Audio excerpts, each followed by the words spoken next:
जी नमस्कार। हम आज आए हुए हैं माझी विधानसभा में। ऐसे व्यक्ति से हम आप लोगों को रूबरू कराएंगे जो कि यहाँ पूरा क्षेत्र में इनका नाम और रुतबा है।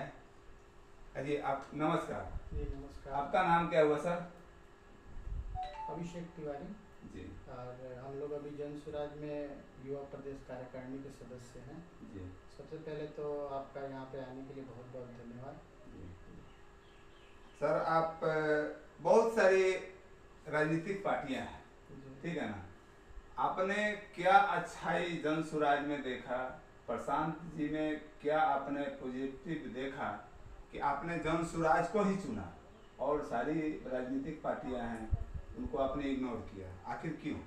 देखिए, आपको पता है कि बिहार में अनगिनत राजनीतिक पार्टियां हैं। जी प्रमुख 3-4 नाम आपको भी पता है, जी। 3-4 लाख नाम मुझे भी पता है। जी सबसे जरूरी ना तो कोई पार्टी है, ना तो प्रशांत किशोर है, ना जन स्वराज है। जी। सबसे महत्वपूर्ण है बिहार जी और बिहार का विकास। जी अभी तक जितनी भी बड़ी बड़ी पार्टियां दावा करने वाली, भाजपा हुई, जदयू हुई, आरजेडी हुई, जी अगर ये अच्छी पार्टियां हैं और अगर विकास करने वाली पार्टी है, हम जी। खासकर बिहार के संदर्भ में बात कर रहे हैं, जी तो अगर ये विकास करने वाली पार्टी है, ये बिहार को मजबूत करने वाली पार्टी है, जी। तो बिहार का अगर हर रैंकिंग आप देखिए, बिहार की स्थिति देखिए, ग्लोबल रैंकिंग देखिए, आप इसका हर स्थिति से जो मापदंड होता है ना, रैंकिंग निकलता है, तो हर मापदंड में आप पीछे हैं। सबसे लीस्ट आप अशिक्षम है, सबसे गरीब आप है, सबसे ज्यादा बेरोजगारी आपके यहाँ है। तो कहने का मतलब है अभी तक जो भी पार्टियां रही हैं बिहार को सही दिशा देने में असक्षम रही हैं। और अभी जो आई, जब प्रशांत किशोर जब आए हैं यहाँ पे बिहार में, तो एक आशा, एक उम्मीद के साथ आए हैं।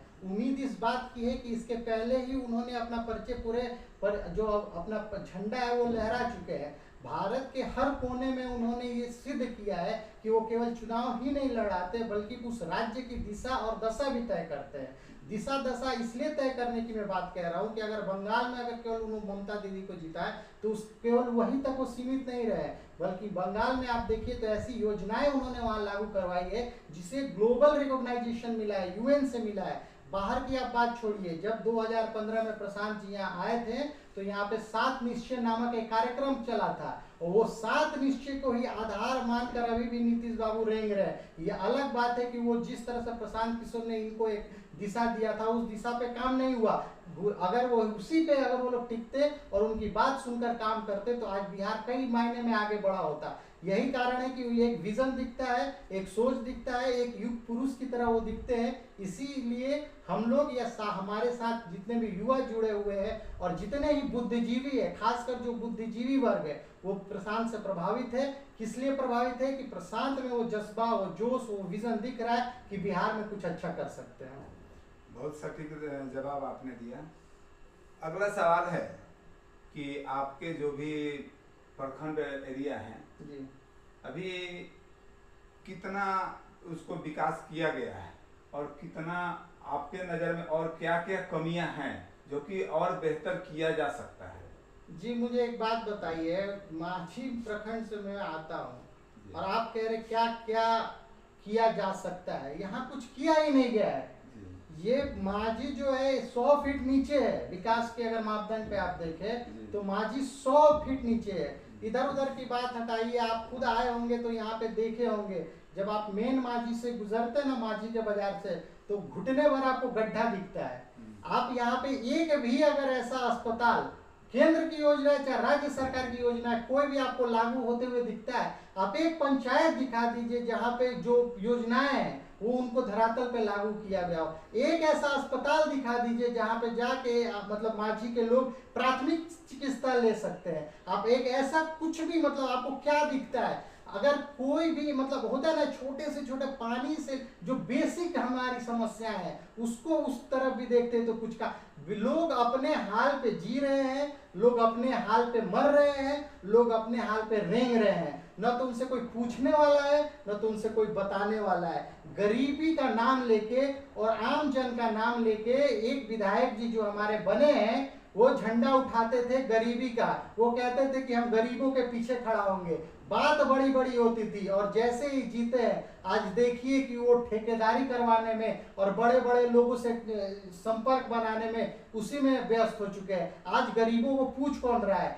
आज गरीब बड़े, मैं ये कह रहा हूं आपको कि एक आशा के अनुरूप गरीब जो है देखा था उनको लगा था कि जब हमारे बीच का कोई गरीब उठ के ऊपर आएगा तो हमारे लिए काम करेगा। लेकिन जिस दिन वो जीत गया उसके अगले दिन से उन्होंने ये प्रमाणित कर दिया कि जीतने के बाद वो केवल आम जन नहीं रहे हैं, वो भी खास जन हो गए हैं। और उनका संपर्क भी उन्हीं लोगों से जो पहले मांझी में क्या कराते थे, ठेकेदारी कराते थे, जो मांझी को चलाते थे, जाके उनकी गोद में बैठ गए हैं। और एक अगर ढंग का काम उनके घर के सामने का आप स्थिति देखिए, इधर उधर की बात हटाइए, जो उनके घर के सामने की जो स्थिति है, कहीं एक जगह पूरे मांझी में अगर लोग आपको संतुष्ट मिले तो मेरा नाम बदल दीजिएगा।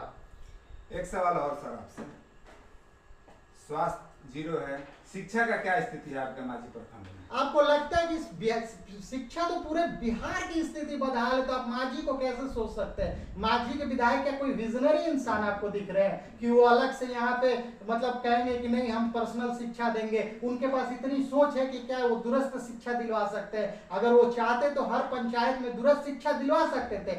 थोड़े से व्यवस्था के माध्यम से कहीं ना कहीं हर पंचायत में एक ऐसे कमरे का व्यवस्था कर देते जहां ऑनलाइन शिक्षा ली जा सकती थी।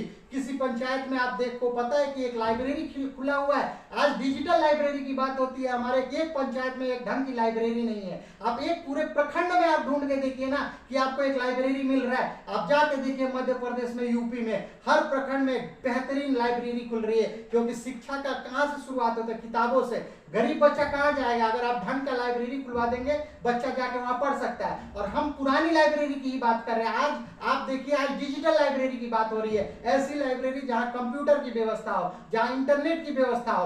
आज 5G का जमाना है, आज AI का जमाना है, आज एक आर्टिफिशियल इंजीनियरिंग का जमाना है। और हम एक छोटे से छोटे स्किल्ड हमारे पास नहीं है। हमारे बच्चे लात जूता क्यों बाहर खाते हैं? क्योंकि यहाँ के नेताओं के पास विजन नहीं है, यहाँ के सरकार के पास विजन नहीं है। यहाँ का सरकार मान चुकी है कि बिहार के बच्चे पैदा हुए मजदूरी के लिए, तो उनको स्किल्ड लेबर बना के क्या फायदा है? आज हमारे बच्चों को पता भी है AI क्या होता है। पूरी दुनिया AI के पीछे भाग रही है। चीन को देखिए, US को देखिए। चीन आखिर तरक्की करने का रीजन क्या है? उनके पास शिक्षा है, और शिक्षा आधुनिक शिक्षा है। आज हम मतलब आधुनिक शिक्षा तो दूर की बात है, जो पैटर्न होता है, जो नॉर्मल पैटर्न होता है वो शिक्षा।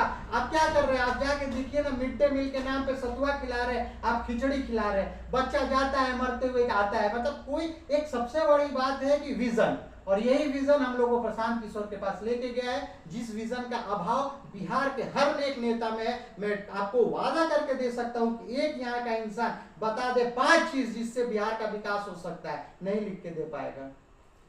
बहुत बहुत सटीक जवाब रहा आपका शिक्षा के प्रति।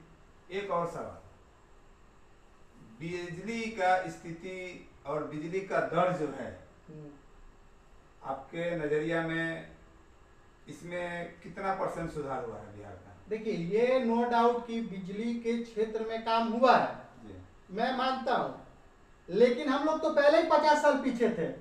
जब से यहाँ बिजली की सुधार हुई है, आप देखिए कि 2000 ऑनवर्ड्स क्या हुआ है, पूरे भारत में बिजली मिला करती थी। कोई ऐसा राज्य था?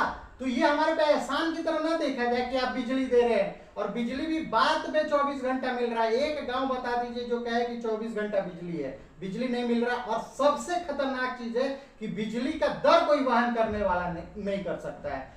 आप गांव में और शहरों में अंतर आपने हटा दिया। और जो ये मीटर वाली जो बात हो रही है ना कि मीटर लगेगा, प्रीपेड मीटर, उन्होंने तो रीढ़ की हड्डी तोड़ दी है। जहां जहां ये लग रहा है, आप देखिए उन लोगों की स्थिति, बिल आ रहा है, आसमान उनको पता ही नहीं चल रहा हम चला क्या रहे हैं। आज एक बात बताइए कि एक आम इंसान कूलर नहीं चला सकता है, जिस तरह से मतलब बिजली का दर आता है। किसी का 9,000 की, आज हर रोज मेरे गांव से 5 लोग मेरे पास आते कहने कि अरे मैंने तो कुछ 2 बल्ब जलाया था, मेरा 6,000 रुपया आ गया, मेरा 20,000 रुपया, किसी का 5,000 रुपया, मनमाना वसूली। मतलब इसमें जो भ्रष्टाचार है ना, ये किसी के सामने नजर नहीं आ रहा है। अब ये सरकार के स्तर पे है कि बीच के दलालों के स्तर पे है, मैं नहीं बता सकता हूं, लेकिन दयनीय स्थिति है। और अभी आप मेरे साथी बैठे हैं, बिजली देखिए गायब है। तो जो ये बताया जा रहा है ना बिजली, तो आप बिजली की स्थिति आपके सामने है। आप सरकार से अभी वर्तमान जो भी आपने प्रदेश के मुख्यमंत्री हैं, जी। उनसे आप क्या कहना चाह रहे हैं? अच्छा, आप एक बात बताइए, वो कुछ कहने उनको सुनने लायक हैं? आप जो उनकी मानसिक स्थिति देख रहे हैं, जो उनका अपीयरेंस देख रहे हैं, जो कहीं भी फंक्शन में, आपको लगता है कि वो एक मतलब राज्य के मुखिया बनने के लायक हैं? उनकी समझ बची हुई है? उनको तो एक कठपुतली की तरह सामने नचाया जा रहा है। बस इसीलिए नचाया जा रहा है कि दिल्ली की सरकार बची रहे, दिल्ली के लोग उनके पीछे खड़े हैं, उनको कठपुतली बना के दो इधर अफसर दो इधर अफसर, वो हाथ उठाते तो उनका हाथ नीचे किया जाता है, आप शोक संदेश जब जिया जाता है तो उनकी तालियां बजने लगती है।